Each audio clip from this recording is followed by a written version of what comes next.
Hey, Aegean Blue still here. So what is Aegean... Move the gate. What is Aegean Blue still doing here? Well, just in case you hadn't realised, it's a lockdown. And unfortunately, Davey can't come and get his car. That said, he's doing a very good job of guarding the neighbour's house. Has got himself locked down somewhere else. Oh, there's been a visitor. No, you can fuck off. Right, I've not been in here for just over a week. So we're going to relocate up to the field. The main reason is that I need to do some work on the fluid levels and also the prop shafts.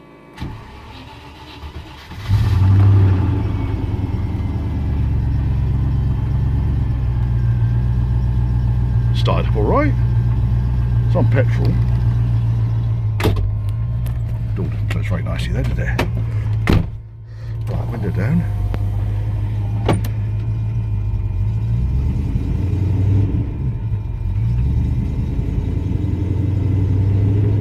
That's a cold start on a 22-degree day. Right, I'm just going to go up to the field. It's only next door. It's not like we're going miles.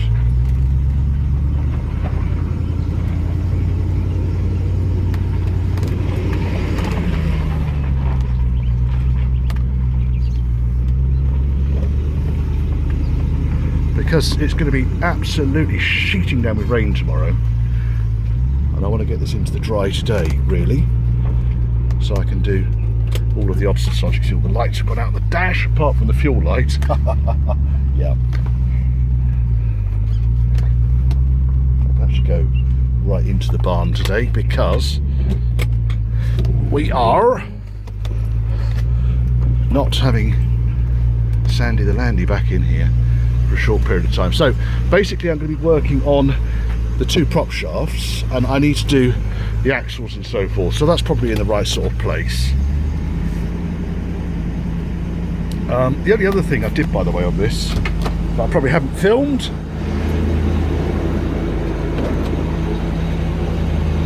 idle speed is a second balance, isn't it?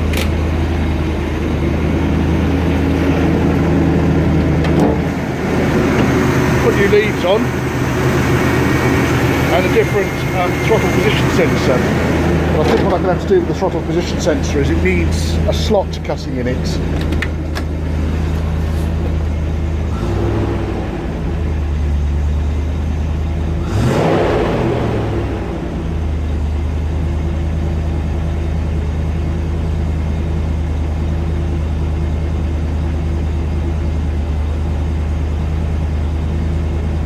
Silly arse. That was working the other day. Right, it'll work again. Right, I need to put my car down in the neighbours. Oh. Hello, chap.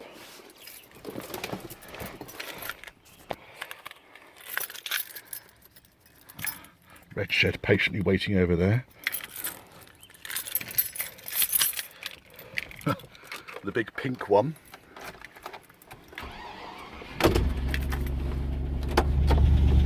My oil pressure light takes a while to go off, partly because it's an old engine, but also it's actually due an oil change, so I need to get that sorted out.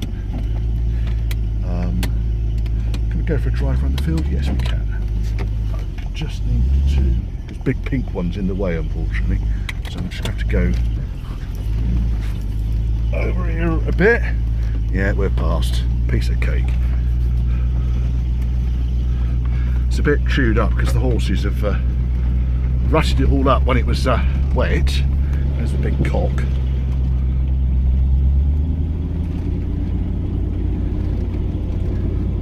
It's not really off-roading, is it? But I've got a new exhaust rubber to put on this as well. That's why the exhaust is banging around at the back.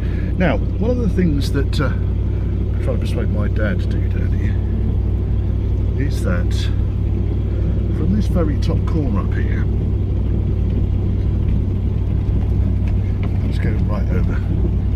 could have walked up here, but you know, I needed to come in and turn the car around anyway. Right, from here, look at the views. I mean, that is outstanding.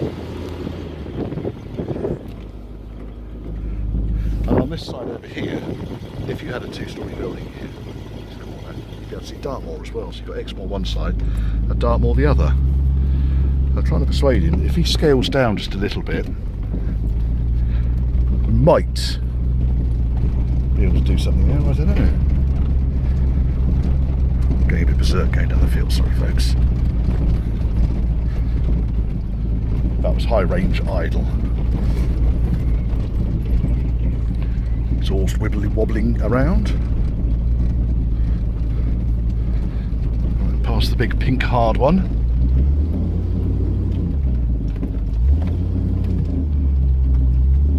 Get myself lined up for the gates. I need to do a walk around on that, and also this one as well. I've never actually done a walk around on this car. Been my daily driver for the last heaven knows how long, but I've done, well, it's nearly at 200,000 miles now. It's 198,702. Had it not been for Kung Flu, then it would have been at 200,000 miles. But alas, it isn't. But I've had this car since it had 46,000 on the clock. Just backing into the yard here and I can close the gates. And we can go and get Aegean Blue up in the air.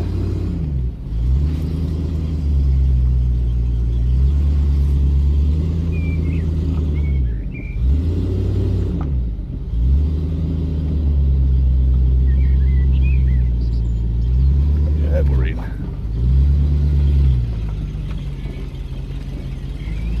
Drove over the stone.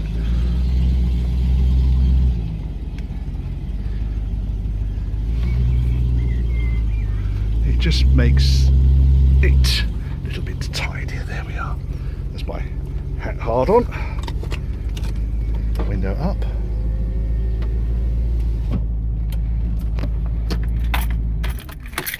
Right. Back up the road now. Let's go and do Mr. Aegean Blue. Right, if you want to lock these things without the alarm, by the way, put the key in and turn the key and hold it for 10 seconds. But I actually want to lock this with the, I don't know what I'm doing with the key. They're alarmed. Oh, another little job that needs doing. You'd have thought with all this time off I'd have got all these jobs done by now. But no, I've been far too busy drinking. Oh no, I haven't. Oh yes you have. Haven't even started. Right, back short now. Let's just do this. It keeps prying noses out of your business when they see a car in the driveway, doesn't it? Now, there used to be all cottages down here. There's the footings for them in there. So all of this, someone's been in there, you see. All of this was workers' cottages, either one up, one downs, or two up, two downs. But all the way along there, that big pile of bricks over there is a corner of a cottage. There was cottages over here. They were all kind of Devon vernacular, like a stone and cob. Stone and cowshed mixed up with odds and sods. Right, enough of me rabbiting on moving shit around. Okay, so it's a bit irritating. The throttle position sensor is kind of out of alignment. If I pull the plug off, this was working the other day, if I pull the plug off, it resets itself. I've put the Rover gauge in and it is registering that the throttle position sensor is working. However, on mine, I've got slots, so you can swivel this thing around slightly. So I'm going to have to just double check. I'm absolutely happy that this part is working. I'm going to cut slots in it. Naturally, my Dremel is 200 miles away, so I'm going to have to be creative with some drill bits. The other thing I did with this, which I haven't videoed, I've complemented the new distributor Doctor vacuum advance and distributor cap and rotor with a nice set of Lumination HT leads, because the old ones were just really absolutely shot. We've also replaced, or I've also replaced, the Royal We have replaced all the plugs with Bosch Super 4. I don't know if you're familiar with Bosch Super 4, but they've got 4 electrodes, or 4 contacts for a single electrode. And I find them to be, well, they work really, really well, very, very smooth with LPG. But I think because they make them for Rover V8s, they're just a step up the ladder, I think. Right, done that. Now I'm going to get these wheels off, jack him up. So I'm just basically going to jack up the driver's side, get the two wheels off, and then I actually don't need to get the back wheel off, although it's got a slow puncture, isn't it? I need to get the prop shafts off, but jacking up the front and the back and letting the handbrake off allows me to rotate the prop shaft so I can get to all the various bits and bobs. Yes. Oh, look. Oh, I thought it was a bog roll for a second. Crying out loud. Hoarding a bog roll all this time. Okie dokie.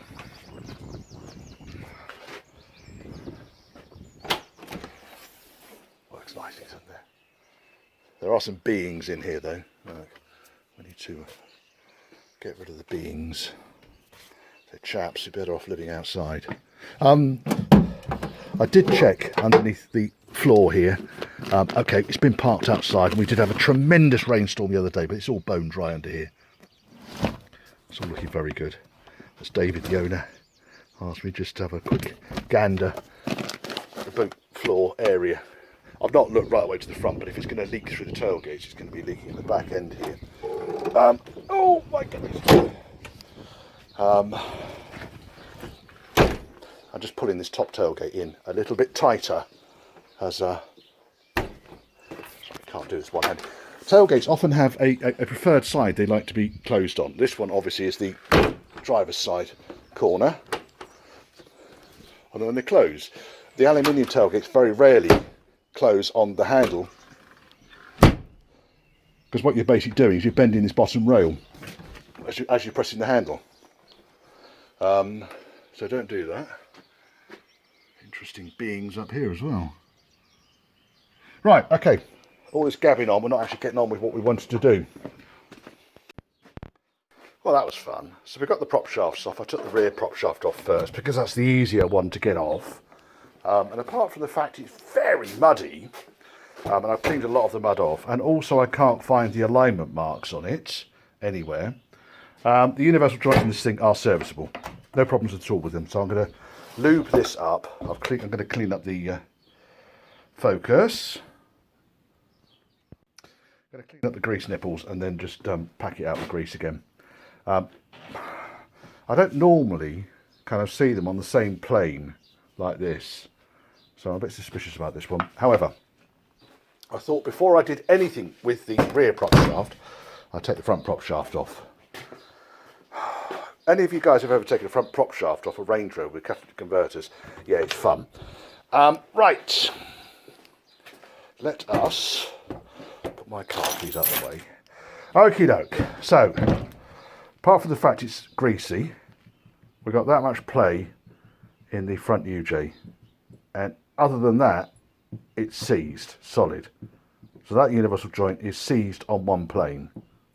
Okay, it should go that articulation, and if I hold it tight, I'll get no axial play, but that's not good. That would have caused you vibration.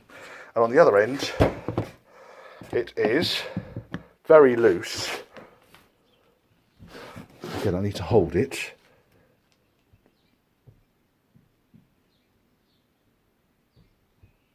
Probably could get away with that, but while it's off, I might as well put a pair of new universal joints on this. Certainly that one, which is the one that goes to the front diff, is buggered. That one's just very loose. These two on the rear prop, happy with those. I'm just going to lube those up and put them straight back on again. Right, here we go. And this is the sticky end. And these things, they rarely fail for no reason. I fear that is the reason. Now, have we got one of these immortal bloody universal joints which doesn't have an oil way through to the... We might have. Anyway, this thing is utterly ruined, so it was well worth changing. Look at all the crap that comes out.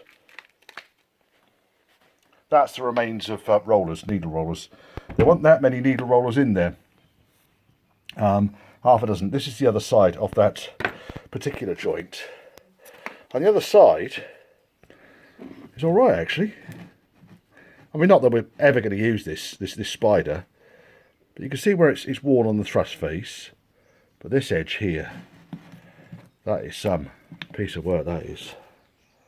And it does look like the metal grease hole has not been drilled. You see how that's nicely. I'll have a little dig around in a second. What I need to do really though is get the spider out of the yoke. What the other thing I did, on these things, when you take them apart, try and find the identifying marks on these things. So I give this one a gunk off. There's an arrow. Oh, look, there's an arrow. Wonder where that points to. Oh, that points to an arrow. Oh, goody, goody, goody. Right, so we know the orientation. Now, I'm not going to disassemble the sliding shaft on this thing, so the main shaft will remain exactly as is. And all I did then was I just put a little hacksaw cut, tiny hacksaw cut, just that goes in line with the arrow. So I know which way this goes on as well. These things, they're so close to the pivot point, it's rare that these things cause an imbalance issue, but we might as well do it properly, eh? Poor phone. I've abused you, haven't I? Oh, hello. Today we've got Hunter's Half Ball. It's a session ale, 4%. Bottle conditioned in Devon. Oh, yes.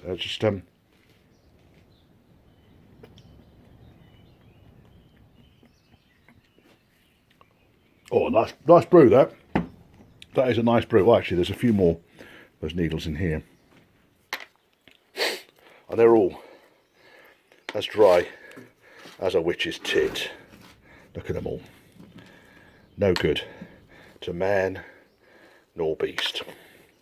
So let's get this this joint out, and then I want to investigate as to whether that is a manufacturing fault that's caused that, or whether that's some other cause.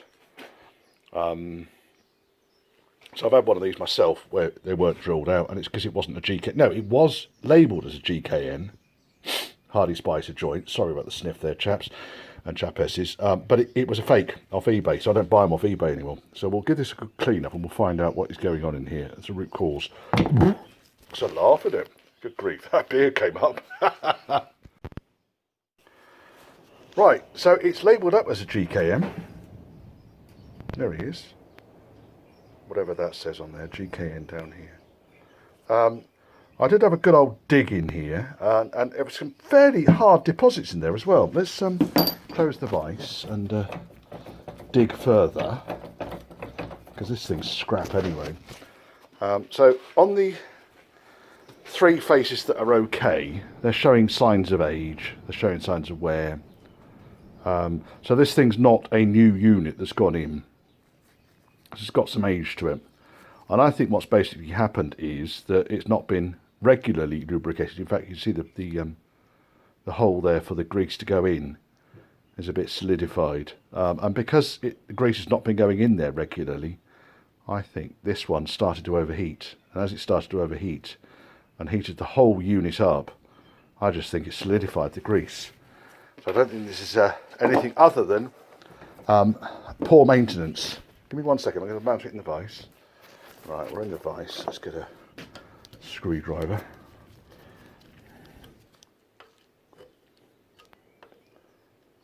Oh, it's going in. Is it going right in there? Yes, it is. I mean, there's a lot of crap in there.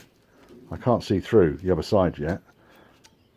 I'm going in through the grease nipple hole now. Yeah, I just think this is unfortunately, this is a case of someone's not lubed this thing up. It's got hot and it's just self-destructed. On the ones I've seen that are really bad, you can actually see where the rollers have bitten in. You can just see the ends of the rollers. Well, you can't. I can. I will get another camera. The camera's due this week. Where the ends of the rollers just bitten into the hardened surface there. I think that's a genuine GKN. I just think it's end of life. Yeah, interesting there, wouldn't it? It's always nice to find out why your car's got a slight vibration to it. And that was it. One utterly knackered universal joint. Now I've cleaned up all the other bits and bobs. I'll reassemble this tomorrow because it's 7:30, and I think I'm going to go and have a bit of supper. I can go back together again. Put it back on the car. Oh, that'd be fun. That way around. Where's the arrow? There. Like that. Right.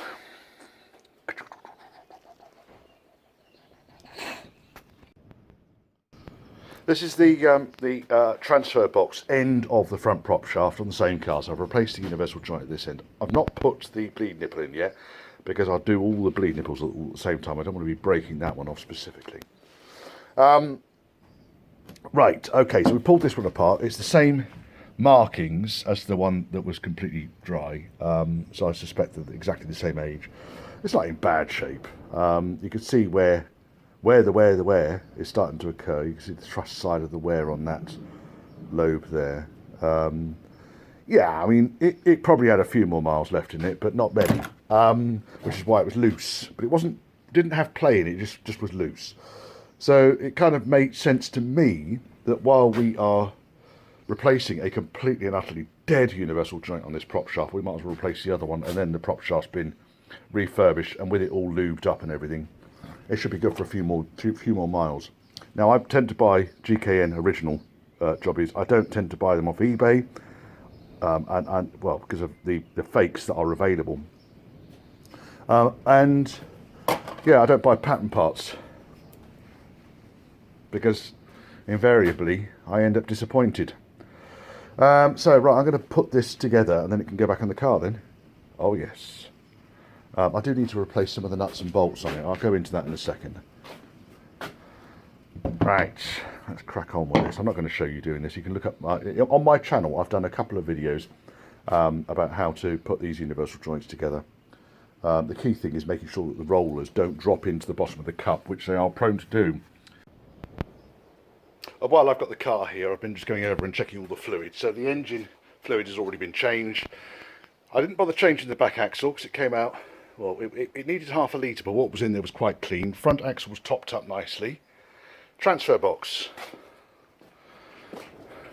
It's supposed to have ATF in it, and I think this is probably ATF, or it was at one point. It smells horrible. It's not burnt. It's not like when you get an automatic gearbox where the bands all start to burn, but I just think that is probably about 1 million years old, that oil. So I'm going to take the opportunity to top it up with some Dextron 2, which I'll lob in. It's the correct fluid for the Borg-Warner transfer box, according to Ashcroft Transmissions, because the manual, the Haynes manual, is quite inconclusive on this. Naughty, really. What was I looking for? Oh, looking for that, there we are. So I've been cleaning this out because this has had axle oil in it. It's all nicely cleaned out. And I shall now top up the transfer box. And then the only one I then need to do is the front swivels. And I'll show you, I'll do that, I'll broadcast that because that's quite, well, it's not, there's a gotcha when you're doing the swivels, topping up the swivels. So when you're doing things like transfer box, always check you can undo the fill plug before you undo the drain plug. If you can't undo the fill plug, then there's no point draining it. Leave it as it is until you can undo the drain plug. Anyway, that's all drained out now. As you can see, the fluid was quite black. It's all down here. Spilt a bit on the floor. It still honks of petrol under here. There's a few things I'm unhappy with. So this is the return pipe. If it was mine, I'd be remaking all of these lines. The other thing that concerned me on this is right up by the filter. Look at this metal bracket and the way it's digging into the petrol feed pipe. If I can get that to focus. Do you think I can get that to focus? Maybe it is focusing. Maybe my eyes aren't focusing. There we are, I suppose. I don't know. It's not a strong smell. It's just every now and then I just get a wee whiff of fuel. So I just think it's something that's, what I might do is pressurise the system in a minute, and when I finish doing all the fluids, pressurise the system up and see if I can spot a leak. Right. Fun down there. I mean, I have got this thing on axle stands. You don't necessarily need to have your Range Rover on axle stands in order to do the transfer box fluid levels. That is quite mean, that, isn't it? Yes. Right, onwards. Okie dokie. Right, front swivels. What do you need to know about them? So we need to top up the swivel. Now, this car doesn't go off-road an awful lot, so I think it's almost certainly going to have one stop in it. The only issue I have with one stop is if you are off-roading and you do get water contamination inside the hub, then one stop means you have to take the whole fucking hub apart because it won't drain out the drain hole. However, if you're not off-roading and you're not doing deep wading, then it shouldn't be a problem.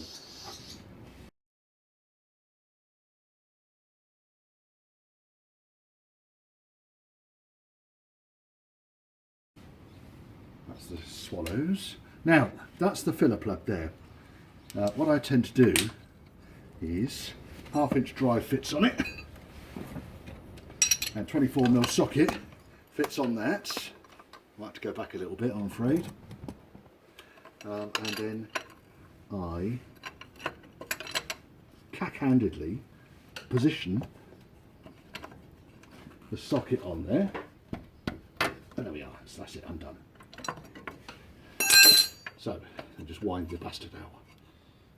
I mean, yeah, you could use an adjustable on it, but I don't like using things that, it's not quite loose enough yet, I thought it was. I don't like using things that are going to damage heads and sockets and so forth. So that's why I do it like this. I'm sure there is a special tool out there that would have, oh sorry, right in the face of my camera as well. Now, the reason why you have to turn the hub like this, apart from access, ease of access, yeah, it's got one stop in it, you can see it, is that if I turn the hub so it's in the straight ahead position, then the ball, the chrome ball here, will stop the fluid from going in, which is bloody no use whatsoever. Now, because this thing has got one stop in it, I'm rather anticipating that there's still quite a lot of it in there. So the only way really of doing this, oh hello swallow, oh 2 swallows. Attacking me, bastards. Right, the only way you can really do it is to kind of just dunk in. Yes, it's fairly near the top. I can see the level in there, and it's only about 1 centimetre below the plug. So I'm inclined actually to leave that as it is, because the one stop is particularly thick and gloopy. So that hub, I think, is all right. I mean, one stop lasts for years. I've had it in my car. I did the CV joints on the front of my car when it done about 40, nearly 50,000 miles, I think. And it's done 190 now. So that one stop's been in there all that time. Right, there we are. Let's go berserk with that. And that's it. That's how you kind of check. If you want to drain, there's a drain plug. That's the drain plug there. And you undo that. But inside it's kind of about, the hole's about 3 or 4 millimetres. If I was to replace a sweep seal on these things, then generally I put oil back in, because it's a lot easier to change it. I know it drips and, you know, but you can see the one stop's dripping around the outside of the ball as well here. There's not really a lot you can do about that. Right, wheel can go back on. This side can come off the jack. One step forwards.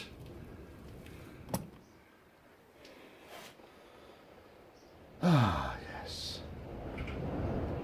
Otherwise this thing's looking alright. Brake pads are okay. Hoses look right. I mean, it only just passed an MOT. When I say only just, it has only recently passed an MOT. Because that came out wrong, didn't it? Oh, lordy. Lordy. Oh, dear, dear, dear. Straight to the steering. Ah. I can put on the wheel nuts. Now, these things, by the way, you probably need a new one of those, David. These kind of chrome covers on here, there's all manner of stories. I'd rather like to think they're urban legends, that people try and peel these things off. They're part of the nut. I know they wobble around, but they're part of the nut. Very funny though. People put a lot of effort into fucking things up sometimes. I think the problem with this one is here, that the wrong socket's been on that one. So a larger socket or smaller socket's been hammered over it. Right.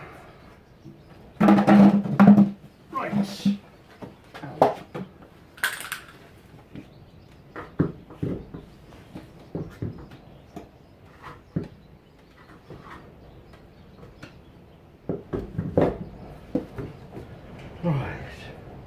Righty ho.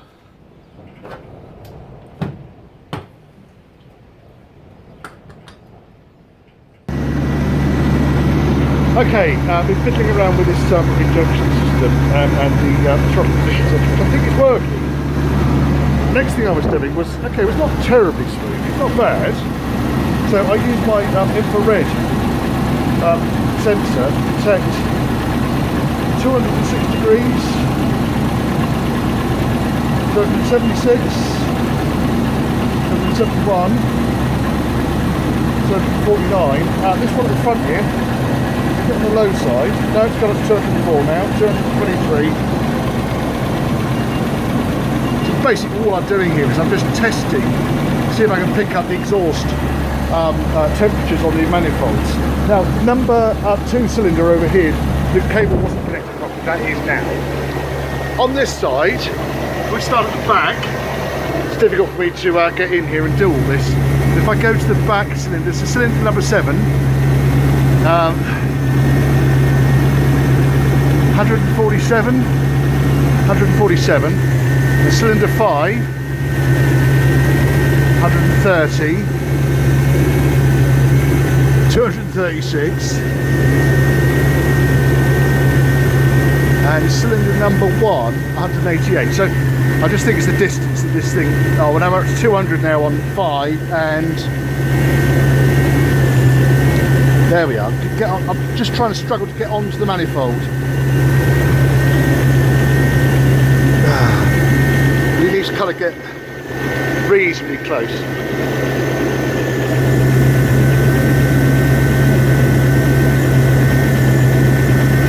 Right, cylinder number 7 might not be firing properly. 5 is okay. 3 is beautiful. 1 is beautiful. We'll just check the lead onto cylinder number 7.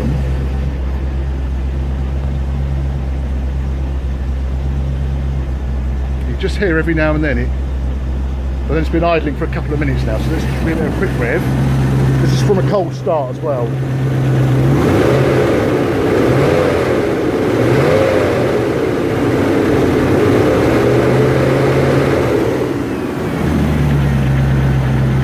Certainly doesn't sound like it's misfiring. I just think because it's cold, it's probably running a slightly rich mixture.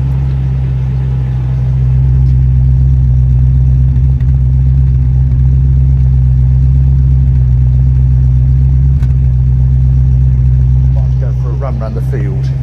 Let's go for a run around the field. Just needs to warm up a little bit, I think. There was nothing wrong with that throttle position sensor. It was just, I think that's the engine was cold and possibly one of the HT leads wasn't on properly, but it is now. Right. Looking underneath. Oh.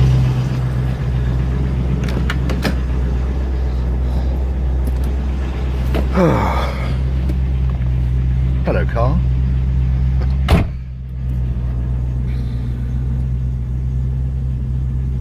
No flipping room. I have forgotten. Right, let's turning off the flash. Into reverse, handbrake off.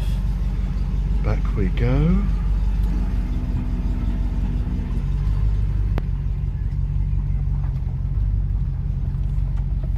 Nice and smooth.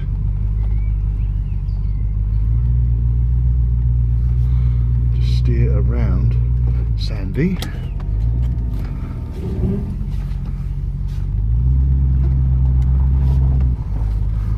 ABS lights off. If you're not familiar with these Range Rovers, the ABS light stays on until you move forward. I think it's about 8 miles an hour or something like that. We'll go over to the far side of the field because it's a bit smoother over there.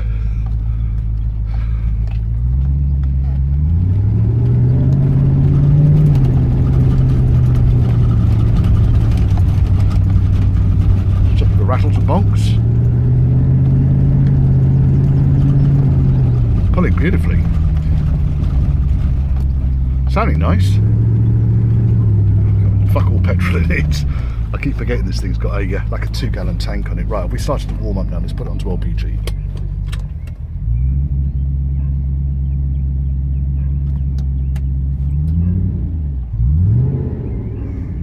Right, we're on LPG now. Right.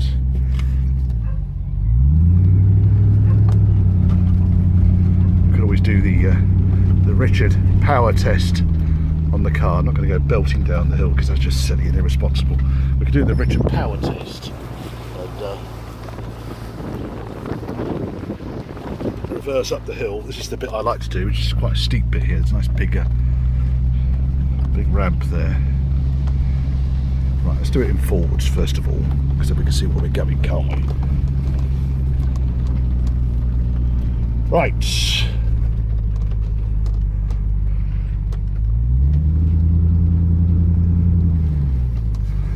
Okie dokie. Right, into neutral, into low range, into drive, feet off everything.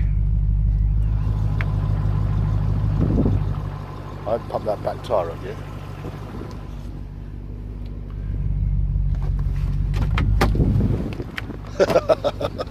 I'm not going to do that, that's just silly. Irresponsible. I'll do it in my car, but I'm not going to do it in this one. I was just going to get out and see I'm not touching anything down here.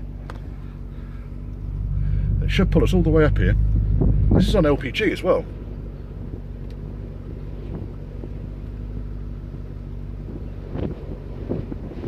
It's like rule number 1 when you're going off road is, if in doubt, keep your feet off all the pedals.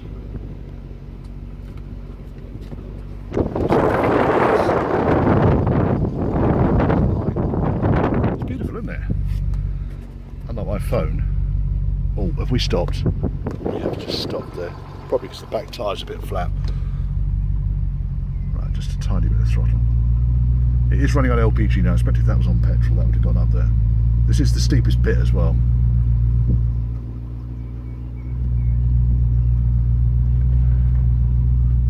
That's how many revs we're doing. 700. Now, I will need to put a bit of throttle on now, just to as soon as you put any lock on the steering, then you're going to need to give it a little bit more throttle.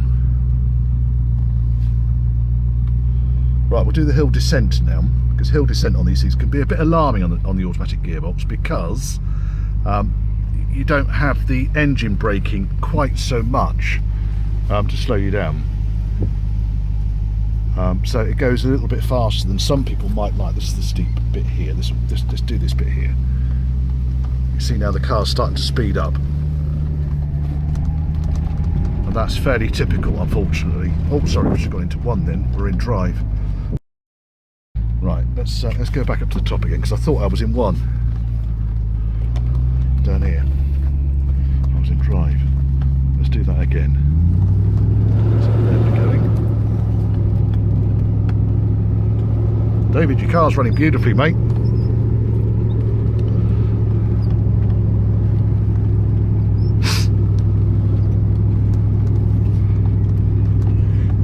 Right to the very, very top. There we go.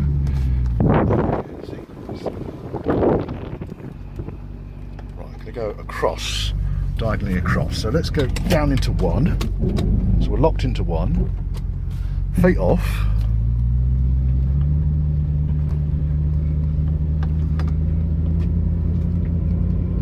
It's not as bad, is it?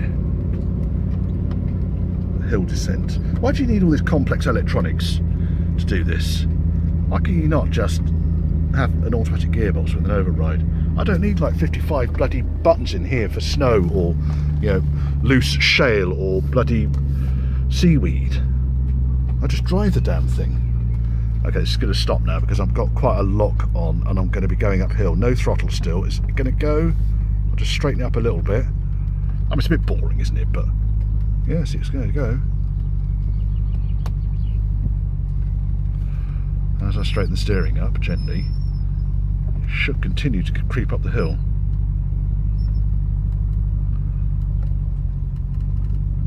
Yeah, it's not a lot wrong with this. I'll probably, at some point, I'm going to recheck the compression on that number 1 and 3 cylinders. If you go right back to the beginning of this series, you'll remember that me and my evil twin brother. My evil twin brother, by the way, is the one that drinks and has the foul language, the bad attitude. Oh, we stopped again. Oh no, we're still creeping along.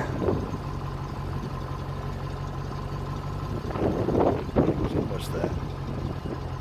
That was it. I think if the tyres were pumped up, it's just back tyres.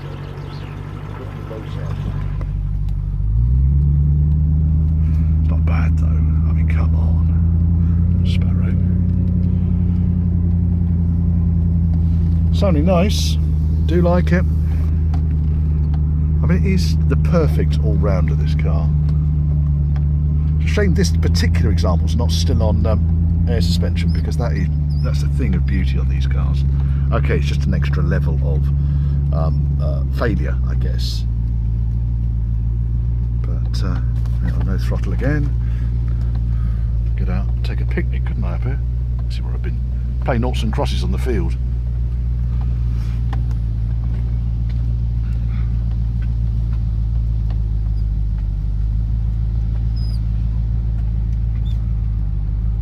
What fun. Head out. How's the beard coming on today? Your hair's looking particularly. I've got to watch out, because those swallows are going to start thinking my head's a nest.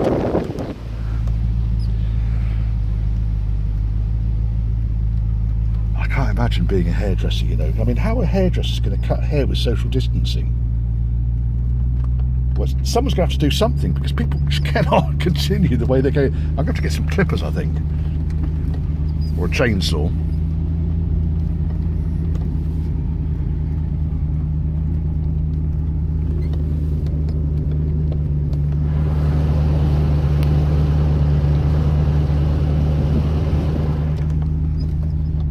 Very nice, not bogging down. A lob a gallon of petrol in it though. I need to work out where the there is a fuel smell underneath the car, and I've got a feeling it's the fuel line. I've got a feeling it's the fuel line. Oh look, there's Sandy over there. Hello Sandy. Because there's certainly no leak up at the top by the fuel rail, and there's no leak at the back end of the car where the tank is now. So it smells sort of around the bottom of the engine. It's not perfect, but and it's not all the time. Can't smell it now, for instance.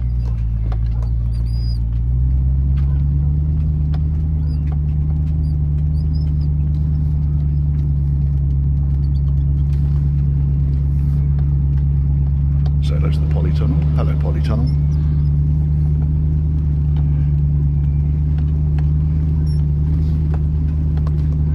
I've got a little bit of throttle on here because it's let's give it 1,000 RPM, only because it's rutted up by the horses.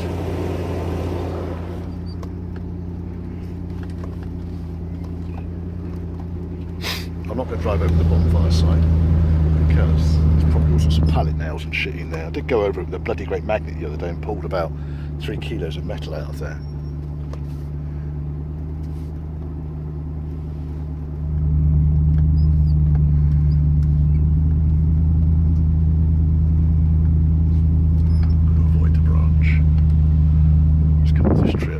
No, it's not dead.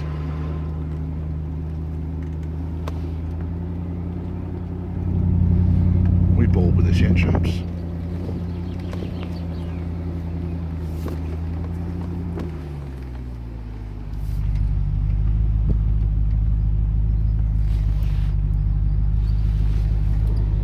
Let's go have a look and see what the engine is up to.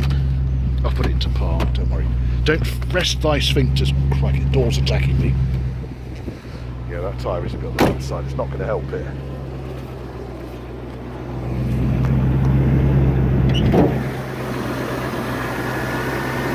peachy.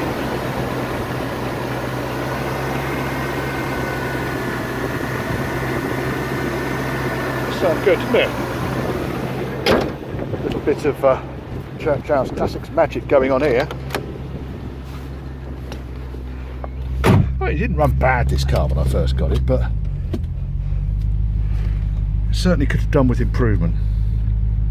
Aside from the non-start issue, which was that just bizarre issue inside the distributor. Right, let's what time is it?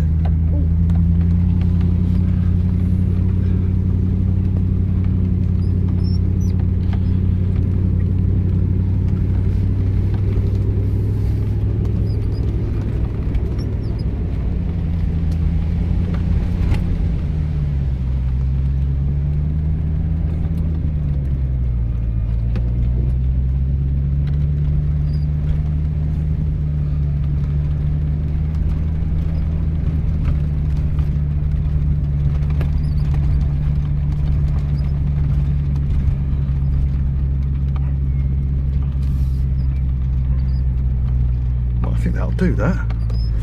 Let's park you over here for now. Out of sight.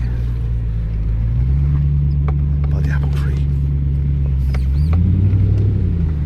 Gonna park you by big pink thing. No, I'm inclined to think that that is sorted. Back into park. Let's go back into neutral actually and go into high range. Running on LPG.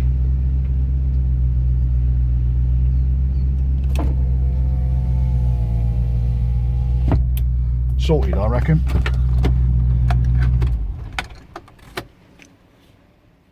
And when you start up